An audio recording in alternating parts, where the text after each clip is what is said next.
ஸ்ரீ மகாகுரப்யோ நமஹ. ஹரிஹி ஓம். சதாசிவசமாரம்பாம் சங்கராச்சார்யமத்யமாம் அஸ்மதாச்சார்யபர்யந்தாம் வந்தே குருபரம்பராம். ஜெம் டிவியின் நண்பர்களுக்கு எனது வணக்கங்கள். இன்றைய நாள் அனைவருக்கும் இனிய நாளாக அமைய எல்லாம் வல்ல இறைவனை வேண்டி இன்றைய மதமும் நம் மதமே நிகழ்ச்சிக்கு செல்வோம். இன்னைக்கு நம்ம ஸ்ரீ ஹயக்ரீவ ஸ்தோத்திரத்துலேருந்து ஒரு ஸ்லோகத்தை விளக்கத்துடன் பார்த்துட்டு இன்றைய தினத்தின் நீதி கதைக்கு செல்வோம். அக்னௌ சமித்தார்ச்சிஷி சப்ததந்தோஹோ ஆதஸ்திவான் மந்திரமயம் ஷரீரம் அகண்டசாரேர்ஹவிஷாம் பிரதானைஹி ஆப்யாயனம் வ்யோம சதாம் விதத்சே. இந்த ஸ்லோகம் ஸ்ரீ ஹயக்ரீவ ஸ்தோத்திரத்தின் 10வது ஸ்லோகம். இந்த ஸ்லோகத்தில் நாம் ஹயக்ரீவரை பார்த்து பிரார்த்தனை செய்கிறோம். அக்னௌ சமித்தார்ச்சிஷி சப்ததந்தோஹோ ஆதஸ்திவான் மந்திரமயம் ஷரீரம். அதாவது ஒரு யாகம், ஒரு ஹோமம் என்று எடுத்துக்கொண்டோம் என்றால் அந்த ஹோமத்தில் பலவிதமான விஷயங்கள் இருக்குது என்று நேற்றைய தினம் நம்ம பார்த்தோம்.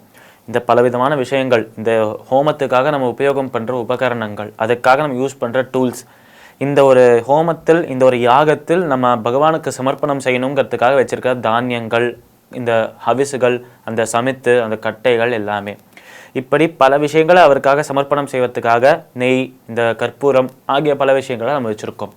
இது மட்டும்தான் யாகத்துக்கு தேவையா என்றால் இதெல்லாத்தையும் போட வேண்டியது ஒரு அக்னியில். அதனால் அக்னி தேவனும் அங்கே இருக்க வேண்டும் என்பது அவசியம். இந்த ஒரு யாகத்தை நடத்துவதற்காக ஒருத்தர் இருக்க வேண்டும், அதுவும் அவசியம். இந்த யாகத்தில் பங்கேற்கிறவர்கள் பல பேர் இருக்க வேண்டும்.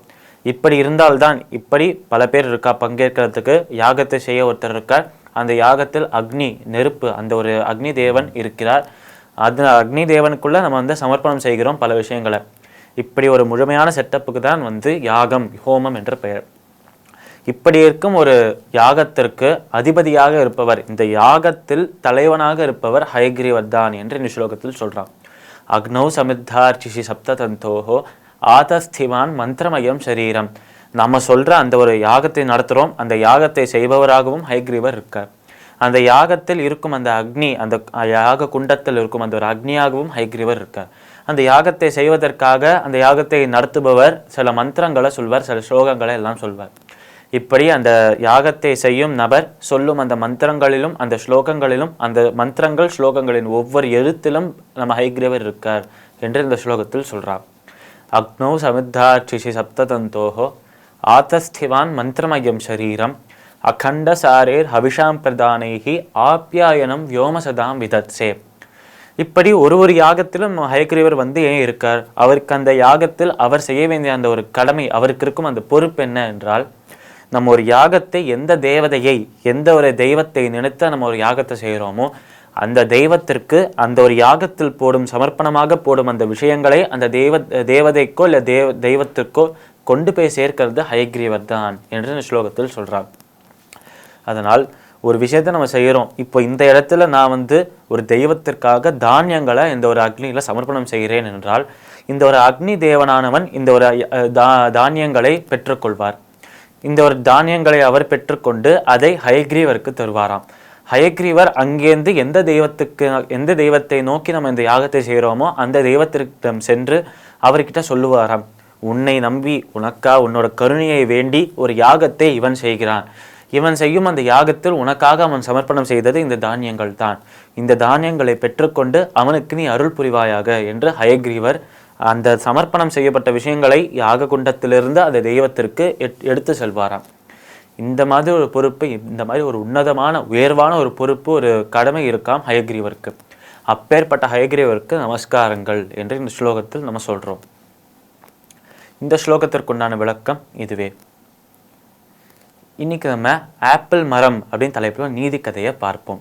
இந்த ஒரு கதை எங்கேருந்து ஆரம்பிக்கிறது? இந்த கதையில முக்கியமாக இருக்கும் கதாபாத்திரங்கள் யார் என்றால், முக்கியமாக இருக்கும் ஒரு கதாபாத்திரம் ஒரு சிறுவன், ஒரு சின்ன பையன்.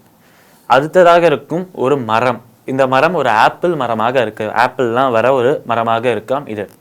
இப்படி சிறுவனும் ஆப்பிள் மரமும் இந்த 2 பேருக்கும் நடுவில் நடக்கும் அந்த ஒரு சம்வாதங்கள், அவ 2 பேருக்குள்ளே பேசிக்கிற அந்த கான்வர்சேஷன்ஸ், இந்த கதை மேலும் எப்படி நகர்றது, இந்த சிறுவன் முதலில் இந்த ஆப்பிள் மரத்து கூட எப்படி ஃப்ரெண்ட் ஆனா, எப்படி நண்பனானா, இவ 2 பேரையும் எவ்வளோ சந்தோஷமாக இருந்தார்கள் என்பதை தான் இந்த கதையில் பார்க்க போகிறோம். இந்த கதை எங்கே நடக்கிறது என்றால் ஒரு கிராமத்தில், அந்த கிராமத்துக்கு வெளிப்புறத்தில் தான் இந்த ஒரு ஆப்பிள் மரம் இருக்குது. ஒரு கிராமத்தில் இருக்கும் ஒரு சிறுவன் ஒரு நாள் அவனோட ஸ்கூலை முடிச்சுட்டு பள்ளிக்கு சென்று திருப்பி ஆற்றுக்கு வரும்போது வந்துட்டு விளையாட யாருமே இல்லை என்று கிராமத்தை விட்டு வெளிப்புறத்துக்கு செல்கிறான். அப்பொழுதுதான் அவன் அந்த கிராமத்தை விட்டு வெளியில் வரும்போது தான் ரொம்ப பெருசாக பிரம்மாண்டமாக வளர்ந்திருக்கும் இந்த ஒரு ஆப்பிள் மரத்தை பார்க்குறான். இப்படி இந்த மரத்தை பார்த்த உடனே இந்த பையனுக்கு அது ரொம்ப பிடிச்சு போயிடுத்தான். இப்படி இந்த பையனுக்கு இந்த ஒரு ஆப்பிள் மரம் ரொம்ப இஷ்டமானதுக்கப்புறம் அடுத்தது இந்த கதையில் என்ன நடக்கிறது, இந்த சிறுவன் அடுத்தது என்ன செய்தான், நாளைய தினம் பார்க்கலாம். மீண்டும் நாளை சந்திப்போம். நன்றி, வணக்கம்.